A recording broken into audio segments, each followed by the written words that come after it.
Welcome back, troglodytes, to your daily dose of guitar information, the Trogly's Guitar Show. Man, I am getting flooded with new guitars, so we're gonna have, I think, about 2 unboxing episodes within 1 week. But let's start with this one. I've been waiting a couple of days to open this thing. So in our last unboxing episode, I was sponsored by Poshmark, and I'll be honest, at first I was like, Poshmark? Why are they wanting to sponsor me?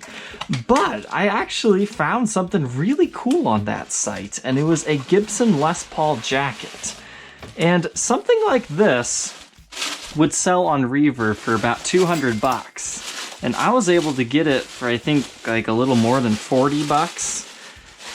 So let's take a look at this thing. It's a Gibson USA jacket. It's like a jean jacket type thing. And yeah, it's pretty basic right here. It just says Gibson USA. But what I love is the back.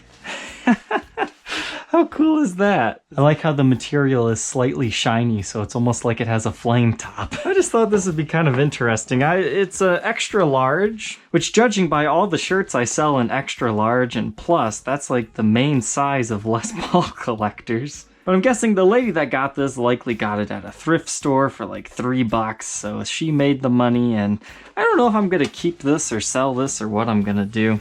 Yeah, it's a little bit big for me.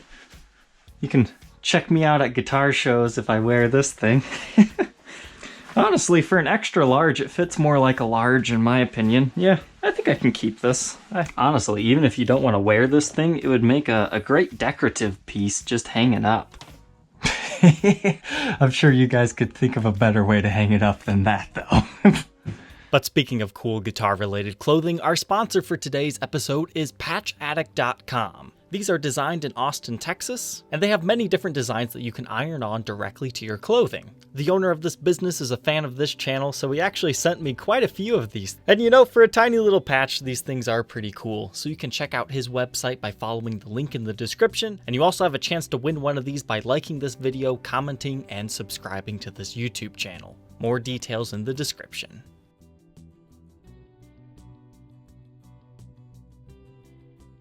All right, let's go ahead and move on to some guitars. So this was a collection that a guy actually purchased one of these guitars from me about a year ago. You're gonna notice that's my pack job right here. So what happened was the guy, when he purchased this, was diagnosed with terminal cancer. He wasn't supposed to survive more than another month or two. So he bought one of his bucket list guitars. And you know, here we are about a year later. He messaged me and he's like, well, I beat the odds, but the medical bills are killing me. So he's kind of have to sell some of his guitar collection here.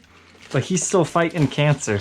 So that's good news at least. And luckily, I actually have somebody who's interested in pretty much all these guitars that I was able to get from him. So I could pay him a little bit more than I could pay normally.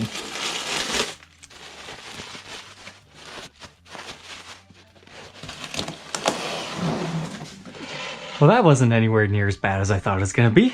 So let's find out. This is a rather large case that says Gibson USA on it. Welcome home, baby. A Buckethead signature. So I've actually already owned this one before. The only thing wrong with this one is the headstock has slightly yellow. But this one, it's like half of it is super yellow, whereas the rest of it's kind of white. So it looks a little bit goofy in photos, but in person, it's not so bad.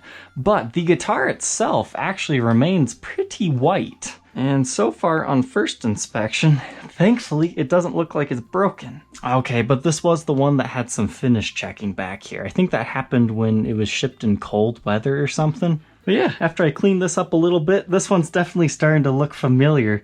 But as far as Buckethead Les Pauls go, I mean, this one's not too bad. So I'm super stoked to have one of these again, and I actually still have that Buckethead SG, so I'll have to do a little bit of a photo shoot with this before it inevitably gets sold off again.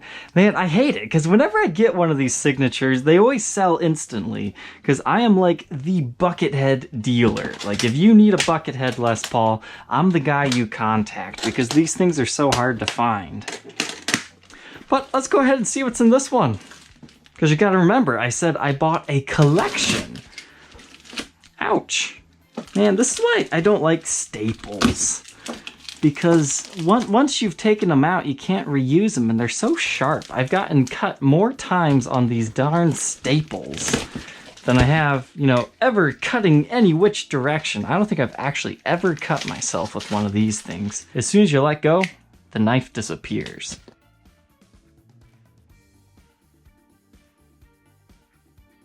The box itself is kind of beat up. Hopefully this thing's okay. World Tour.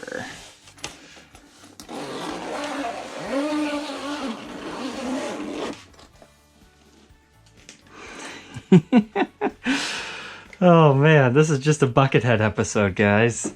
So this is the Buckethead Signature Jackson guitar, based off of one of the guitars that he uses. He has one that's kind of decked out like this, the KFC bucket type things. It's got our double white pickups and our Jackson headstock. Now, if you're like me, you're not very familiar with Jacksons. You're probably thinking, wow, I didn't even know Buckethead had a signature Jackson. This is a Jackson. It's a Chinese ripoff of a Jackson, so I can't legally sell it. But it was just kind of thrown in as a freebie if I paid for shipping, and it's got a kill switch and all that. You might as well, right? So far with these Chinese built fakes, what I notice is they always have like pretty big necks on them. It's kind of cool how they did the red binding here. And then there was one from the original collection. This one's not affiliated with that seller. So if we had a fake Buckethead Jackson in the second one and a true Buckethead signature in the first one, what could possibly be in here? Is it Buckethead related? Oh, let's find out. So far, so good. I was kind of worried because he had said he had never shipped guitars before, and I provided him the shipping labels. But honestly, I don't know. I think I've only ever received like 1 or 2 damaged guitars. So a broken guitar in shipping isn't quite as common as people make it out to be. Half the battle is just making sure you pack them properly. Because I remember I used to be deathly afraid to ship with UPS. So I'll never forget the first time I did it. It was when I was selling some guitars to Chicago Music Exchange, because it was just so much cheaper. And, you know, I've been using them ever since. I mean, they might be more rough on the guitars, but I still haven't anything get like majorly damaged. I mean, sometimes, yeah, something will break on the guitar, like a plastic bit or something. But I have not had an actual headstock break on something that hadn't already been previously repaired. So, this case is looking a little bit familiar, wouldn't you say? Cool. So I bought a complete set of Buckethead Les Pauls. And this is the Buckethead Studio. Now, my Buckethead Studio video that I've already done, I mean, that's actually a pretty darn good video. It was kind of done in my semi-what modern style, so I don't think I really need to redo this one. Maybe I can just throw in some juicy B-roll if I redo the Buckethead signature one. Let's take a quick look at this one. It looks like there's a little bit of red right here. Usually I would think of that as a bad thing, but you know, Buckethead's whole thing is like white and red, so I guess that's not so bad. I wonder if that like rubbed up against someone's pants. We might be able to polish some of that out. Looks like we got a few impressions and some light touch-ups. Yeah, it looks like this guitar needs cleaned up a little bit. A few light dings right here, but surprisingly it still has the pull for coil tap, even though it's a coil split. The market is always increasing on these things. So I think Gibson would be foolish to never reissue these things, because there's clearly a huge market just with the whole niche Buckethead guys. And if you haven't watched that full review and demo, these guys get the baked maple fretboards. Sometimes you get some really cool wood grain, and I've got to say, I'm digging this example. And even though these aren't as dark as the true signatures, I like the way these things play and sound a little bit better than the true signature when I did a side-by-side comparison, because these kind of have like a velvety feel to them, whereas the signatures, it's more like glass. So very cool. I'm sorry if you guys don't like Buckethead. This episode's a little bit of a letdown, but my Buckethead stuff tends to get lots of views, so I can't be alone in loving the Buckethead signatures. But now, for all you people that want something a little bit different, something maybe a little bit troublesome, you might like this next unboxing. Now, I've had so many guitars delivered, I'm hoping this is the right one. If not, I'll have to cut this and go find which box it is in. But this was a guitar that a fan sent in. So I need to get this unboxed and sent back to him. It's not for sale. He just enjoys the channel. And this is a guitar that I've been wanting to review for a while. So despite being, super behind on reviews, I accepted documenting this one for free.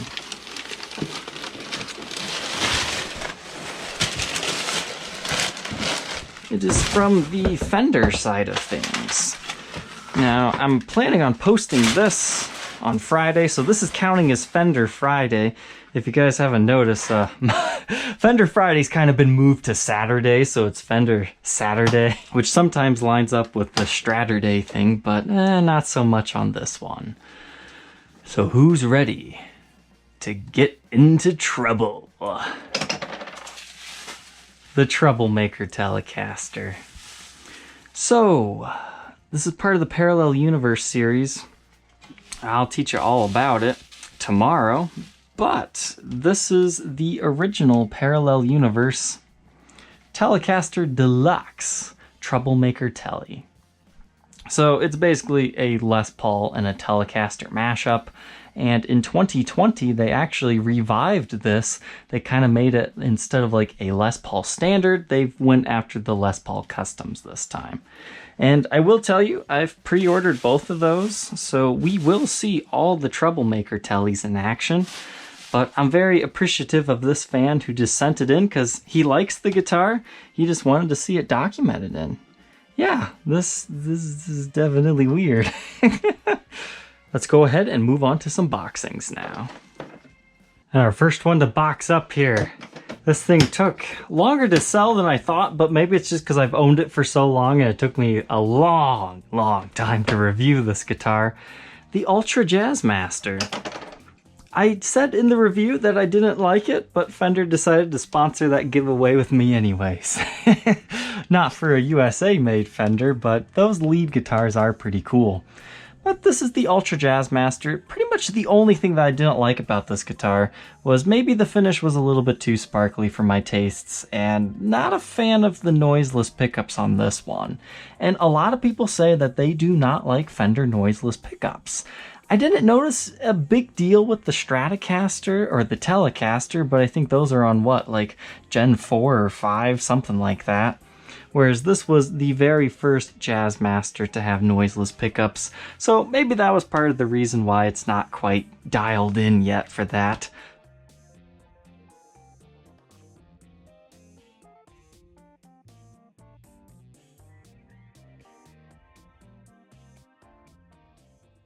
The story and tale of a consignment piece. The Pink Butterfly guitar. So this is kind of a strange guitar. See, a little bit behind the scenes, when this was initially sent in to me, he thought it was a USA-made instrument, so it could be potentially worth like $1,000 if it was something high quality.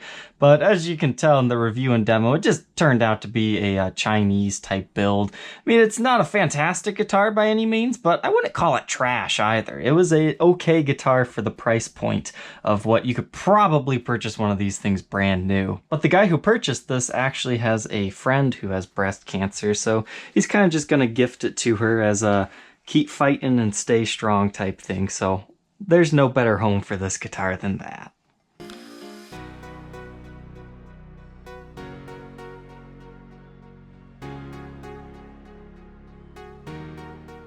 And the last one to pack up for this episode is a Les Paul that, it sold itself in the first unboxing video I did of it. And we just did this review yesterday, so you can check that out if you want to learn more.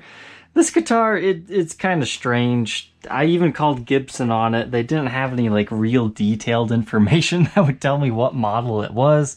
They had just suggested to send them some photos, and I was like, I don't really have time to send you guys photos and then wait a couple of days, but this is just such an absurdly beautiful top. And I really don't like doing pre-sales on these guitars because I'm seriously not comfortable selling used instruments until I've made my review and demo. Because I'm one of those open and honest type people. Until I've spent all day looking at this guitar, photographing it, shooting B-roll, really getting to know this guitar, besides just playing it. That way I can be as honest as possible in its condition, and then there's no surprises when it arrives. But when we do these pre-sale situations, what happens is I find things that I was unable to disclose at first about these guitars. So like this one, it ended up having some stand rash. I think the worst thing about this one is I found this small ding, and then whatever this is, I really don't know. The best guess submitted by a viewer was that a strap reacted to the finish. But I hope you guys enjoyed this boxing and unboxing episode, and we will see you tomorrow on the next one. Take care.